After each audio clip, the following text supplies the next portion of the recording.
Oi, turma, tudo bem? Hoje nós teremos aula de história novamente. Nós vamos utilizar então o nosso livro de história. Hoje é a nossa quarta aula de história da semana, né? Nós vamos então para o livro de história, no capítulo 6, na página 23. A página 23 teve ontem atividades que foram feitas nela. Só que hoje a gente vai fazer uma leitura de um texto que inicia lá no finalzinho da página, que chama O Cultivo de Café nas Fazendas Brasileiras. Então, o prof vai deixar essa imagem na tela, que é a mesma imagem do livro, de pessoas escravizadas, né, lá no norte do país, então, na Paraíba.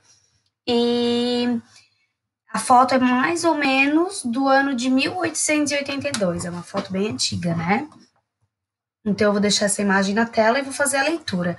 A leitura começa na página 23 e vai até a página 24, tá bom?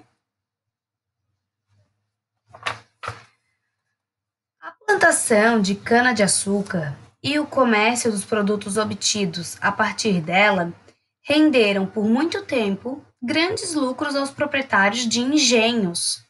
Por volta dos anos 1730, no entanto, outra atividade foi introduzida no Brasil: a plantação e produção do café. Assim, a comercialização desse fruto, tão apreciado na Europa, tornou-se vantajosa para os grandes proprietários de terra, que passaram a vendê-lo dentro e fora do país. O cultivo do café era realizado em grandes fazendas cafeeiras. E assim como nos engenhos de açúcar, o trabalho era pesado. Os escravizados precisavam trabalhar mais de 15 horas por dia, realizando diversas atividades braçais. Vamos seguir na página 24. Com o passar do tempo, devido à pressão pelo fim da escravidão e ao aumento do preço dos escravizados, os fazendeiros passaram a se preocupar com a mão de obra que trabalharia em suas fazendas. A solução foi utilizar o trabalho dos imigrantes, que eram considerados mão de obra especializada no cultivo de café.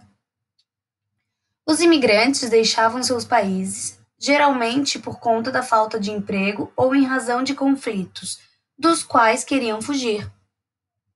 Muitos daqueles que aqui chegaram viviam com grandes dificuldades nas fazendas, principalmente nas que produziam café, pois o trabalho que eles realizavam era pesado e os valores dos salários eram baixos. Muitos desses imigrantes foram trabalhar em fazendas, principalmente nas grandes plantações de café de São Paulo, no sudeste do Brasil, né? Nas fazendas, toda a família, incluindo as crianças, trabalhava. Além do café, essas famílias também plantavam alimentos para sua sobrevivência. Os imigrantes que vieram para o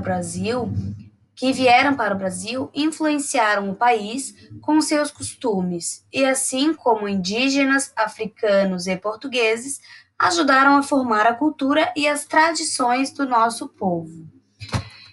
Então, ali tem uma palavrinha na página 24 que está destacada, é a palavra imigrantes. O que é um imigrante? O que são imigrantes? Imigrantes são pessoas que vinham de outros países para morar aqui no Brasil e trabalhar aqui, como da Itália, do Japão, da Alemanha, mas qualquer pessoa que vem de outro país para trabalhar aqui ou morar aqui é um imigrante, tá bom? Então, a gente tem algumas imagens. Eu coloquei algumas imagens também aqui nos slides. Não são exatamente iguais, mas também são imagens de imigrantes. Esses daqui são imigrantes alemães que conseguiram comprar as próprias terras e viver do que plantavam, né? E os imigrantes alemães, eles vieram para cá, para o sul do Brasil. O sul do Brasil, né, que é onde a gente mora, que tem o estado do Paraná, do Rio Grande do Sul e Santa Catarina. Depois nós tivemos aqui os imigrantes italianos. Ó, essa imagem é igual ao do livro, podem ver. Quando chegaram no nosso território, os italianos estabeleceram-se em estados das regiões sul e sudeste, como no Paraná, né, no sul, e São Paulo, então, no Sudeste.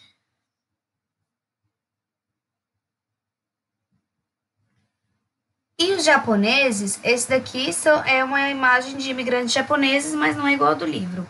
Os primeiros imigrantes japoneses, então, que vieram para o Brasil de navio, eles desembarcaram no Porto de Santos, que fica em São Paulo, em 1908. E nós temos os imigrantes espanhóis. Eles procuraram se estabelecer na região sudeste do Brasil, né? Ali no Rio de Janeiro, né? Em São Paulo, tem a maior concentração de imigrantes espanhóis, então.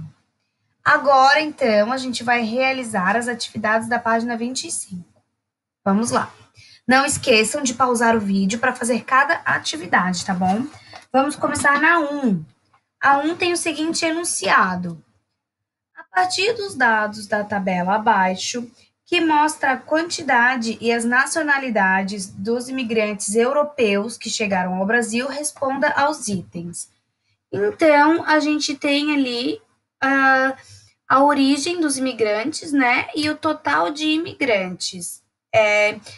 Então, são dados de 1884 até 1903. Então, na perguntinha da A, de que nacionalidade eram os imigrantes que vieram em maior número para o Brasil? Então, a gente vai lá olhar na tabela. Qual é a quantidade de imigrantes que está em maior número na tabela? Então, vocês vão parar o vídeo, pesquisar na tabela e responder. B. De que nacionalidade eram os imigrantes que vieram em menor número para o Brasil? Aí vocês vão procurar na tabelinha os imigrantes que vieram em menor número para o Brasil e vão responder. Não esqueçam de pausar o vídeo, tá, gente? Na perguntinha, então, da C. Os imigrantes vieram ao Brasil para trabalhar, principalmente com o cultivo de qual produto? Vamos marcar um X na alternativa correta. Eles vieram para o cultivo de açúcar? Ou de café?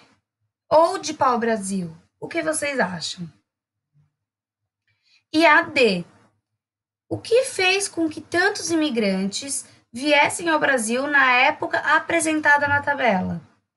Então, vocês vão voltar no texto que a gente leu agora, do cultivo de café em grandes fazendas brasileiras, e vão procurar o motivo, façam a leitura, e vocês vão procurar o motivo pelo qual os imigrantes vieram trabalhar aqui. Por que eles não ficaram no país deles? O que tinha lá que eles preferiram vir para cá?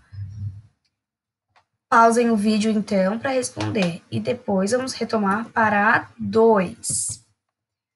Relacione as colunas de acordo com as informações correspondentes. Quem realizava trabalhos pesados em troca de salários baixos? Eram pessoas escravizadas ou pessoas imigrantes? E a segunda, desempenhavam o trabalho em engenhos e fazendas sem receber salário. Eram pessoas escravizadas ou imigrantes? Lembrando que os escravos eles não tinham direito a nada e muitos deles trabalhavam mesmo contra a vontade, sob ameaça, né, dos patrões. Não pode esquecer disso. Então eles não recebiam nada, eles não tinham direito a nada. Então relacionem ali a coluna, né, o número 1 e o número 2 ali na perguntinha número 2. E depois que terminar a número 2, assistam então a aula de geografia, tá bom? Espero vocês lá na aula de geografia e até amanhã. Um beijo!